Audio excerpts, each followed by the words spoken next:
Samantala mga kabrigada, lalawigan ng Laguna nakapagtala na ng 2 kaso ng Mpox. Brigada Jigo Custodio, ibrigada mo! Brigada! Live report!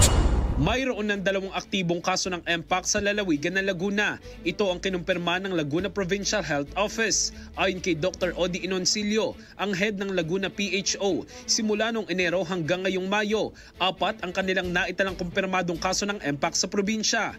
2 sa mga ito ang nakarecover na, habang patuloy na nagpapagaling ang natitira pang 2 na parehong lalaki. Ang isa ay nakakonfine sa isang ospital sa labas ng Laguna, habang ang isa naman ay naka-home quarantine.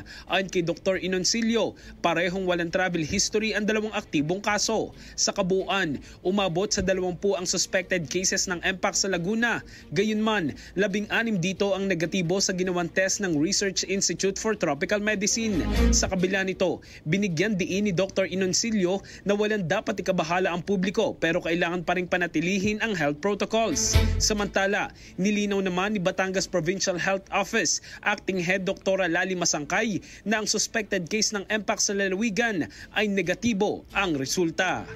In the heart of changing lives, ako si Brigada Jigo Custodio ng 105.1 Brigada News of Manila, the Music News Authority. Bagong-bago!